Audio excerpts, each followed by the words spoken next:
friends, it's Abby from OP, and this is your monthly craft kit workshop walkthrough. Ta-da!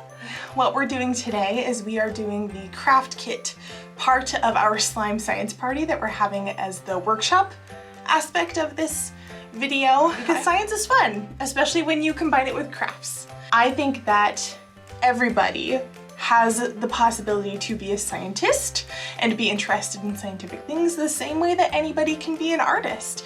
It has nothing to do with the experience that you've had before, or if you've had no experience, or if you're not sure what to do. It just has to do with the fact that it's something that you enjoy and it's something that you want to check out. So we're gonna do a little bit of craft science today. My disclaimer for the next two things that we're gonna do is that I dabble in scientific crafty things. I don't necessarily consider myself an expert on any of the things that we're talking about today other than just having fun. I'm definitely an expert in fun. You know, just being upfront about that, I'm gonna do my best to make sure that the things I'm saying are accurate and true, and we all goof and make mistakes. Take everything I say with a little bit of salt. Some grains of salt, whatever that phrase is. Regardless, we're gonna have a great time and we're gonna make some goopy stuff.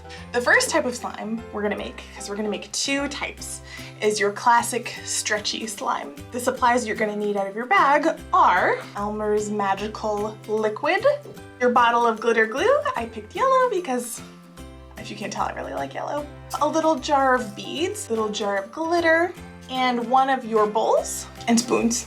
Slime and oobleck, which is the second type of slime we're gonna make, are non-Newtonian fluids.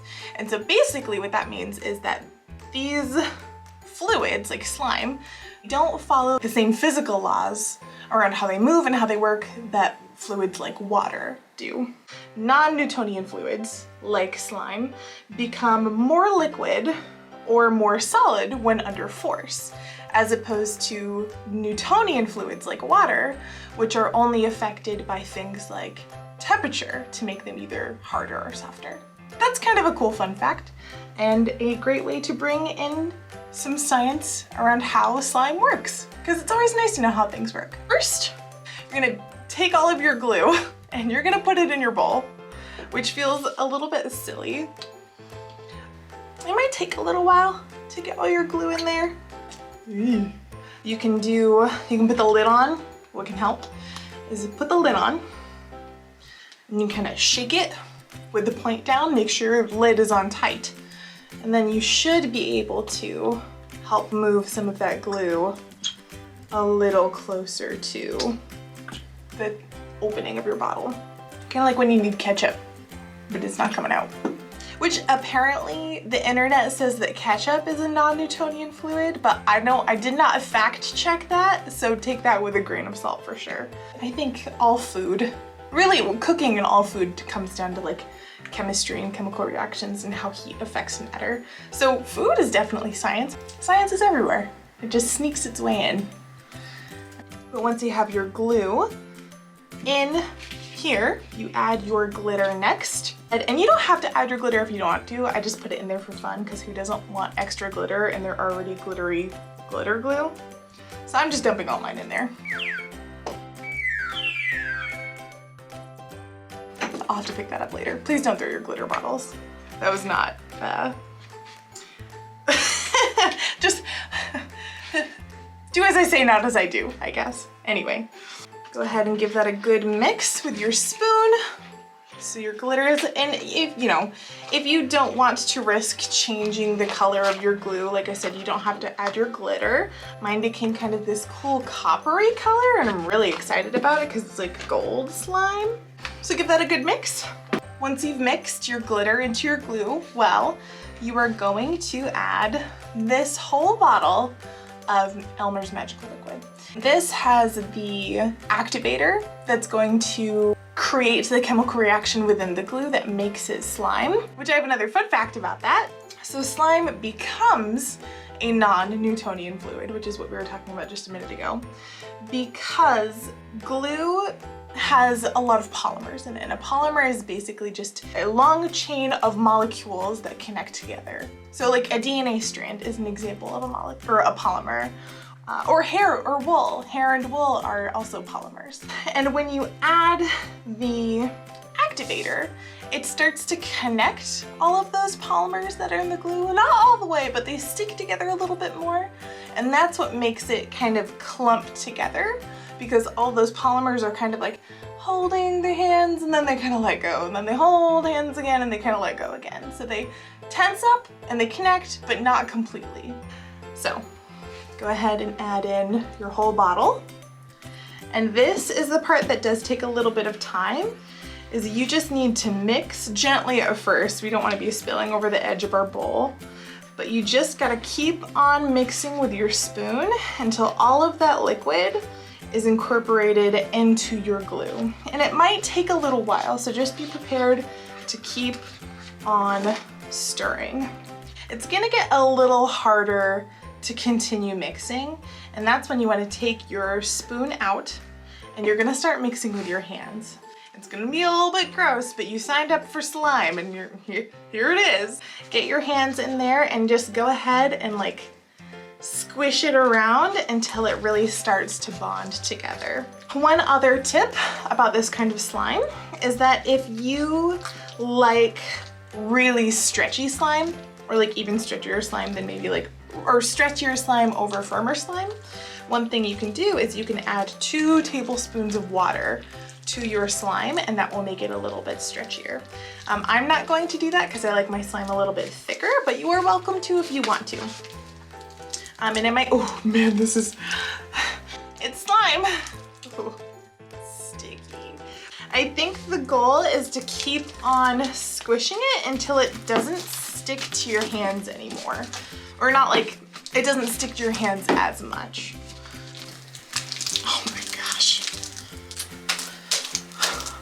It's pretty thick, it's still pretty sticky, but I'm just kind of smacking it around and trying to get all of the stuff off of my hands. Whew, my arms are getting tired. Okay, you see, it's really solid. But this is a great example of why slime is non-Newtonian, because like I said, those polymers are kind of connecting and linking, not completely, but more so than they did before. And so what happens is, because I'm just leaving it how it is, it's stretching. So it's being affected by the amount of force that I put into it. And since I'm not putting a ton of force into it, it's just stretching. But if I put more force into it, like this, it just rips, because those links don't have as much time to like gently separate, so they just kind of so scientific. We've made it, it's yours, do with it what you will, except eat it. Don't eat science, unless it's food science, probably, and even then, make sure you're doing it right.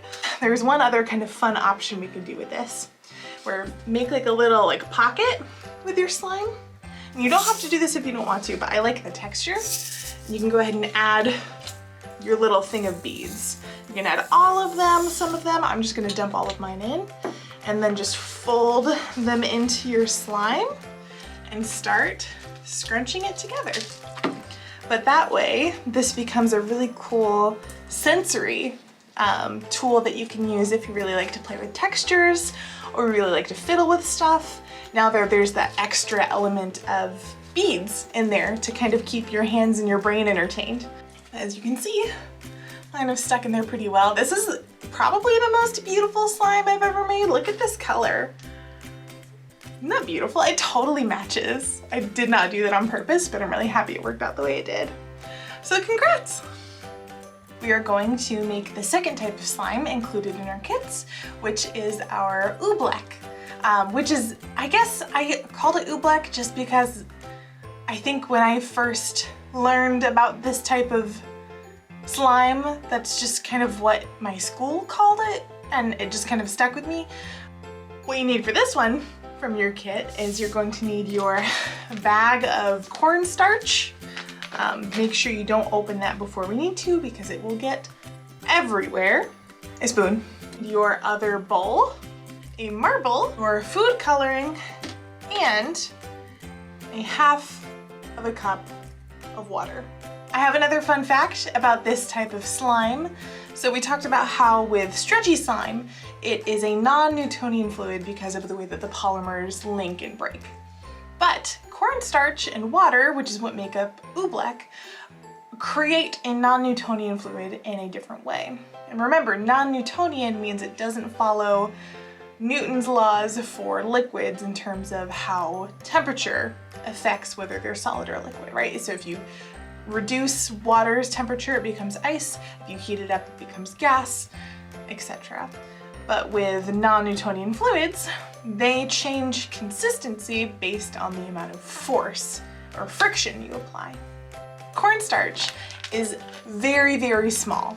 Cornstarch particles are a micron, or they are 10 microns in size, smaller than the diameter of a human hair. So they are tiny, they're so tiny. So when you mix water with cornstarch, those teeny, teeny, tiny particles, they're so small, they don't really have a lot of like friction, so they just kind of flow around each other. So when you leave oobleck by itself, it's more of just like an easy breezy liquid. But when you apply force or friction to oobleck, all those tiny cornstarch particles suddenly get smashed together and they don't move around as easily, and it becomes a solid, which is cool. And then when you remove the pressure, they can start flowing around again. So there's your fun fact about oobleck. Oobleck is really easy to make. All you need is a 2-to-1 ratio of cornstarch and water. So we have 1 cup of cornstarch and we have a half of a cup of water. Super easy. What you're gonna do, and what I recommend, is pour your water into your bowl first. You should also have a little thing of food coloring. If you want your oobleck to be the color of the food coloring you have, it's up to you. Add just a couple drops. Take your spoon and just give that a good mix so that your water is now a different color. And then you take your cornstarch and you're going to gently, because it will fluff up if you're a little too aggressive with it, you're just going to add your cornstarch to your bowl of water. Oh gosh, so really the second you add the cornstarch to the water, you'll start to experience that like hard to mix because we're putting pressure on it effect. So what you want to do, I think the best way to mix the water and the cornstarch together is to take out your spoon and just kind of swirl it around to begin with. See how much of the cornstarch you can get with the water just by kind of swishing it around in your bowl. And then once most of your cornstarch is covered, oops, it just spilled some, then you can go back in with your spoon and gently just try and mix any of the clumps together, just so that the water and the cornstarch are evenly mixed together. But this is just so cool. So you can see how like it's just kind of sloshing around in my bowl, but it's so neat because you go in with your spoon and you try and poke at it, and it's like, it's just hard. It's like this whole other thing. And then you take your spoon, and if you go in really slowly, you'll sink right to the bottom. So that's that non-Newtonian action taking effect, where the more pressure you put on it and the more suddenly you like press at it, it will become harder. But if you just gently scoop your spoon in there, you'll be able to swish it around like a liquid. It is absolutely crazy. Isn't that neat? Oh, and see, it doesn't have a lot of pressure, so it's streaming, but I can break it off because that's a lot of pressure all of a sudden. Isn't that just so neat? This is so cool. And what you can do is, the reason you have this marble is you can do some science and some experimenting with it. What happens when you drop the marble from a really high height? It just kind of lands on it, and then you'll watch it'll slowly sink in. And then you can watch it too. You can just gently put your marble on top and it will just fall right in. And it's cool to see the differences between those interactions. And you can like pick it up, rip it, pull it apart, let it drip. It's so cool. This is the type of science that really like fascinates me. Thank you so much for making slime with me today. This has been a ton of goopy, creepy fun. Science is neat and crafts are neat, and it's extra neat when they're all combined together. Don't forget to check us out on Facebook, Instagram, YouTube, Twitter, and our website, of course, opheliasplace.net. We have our spring term calendar coming out, and we have a ton of new activities that are going to last through the end of school. So if you're interested in hanging out with us, doing some game nights, checking out some of the workshops that we have available, definitely go look at those and sign up and come hang out with us. Until then, stay safe, and I'll talk to you soon. Bye.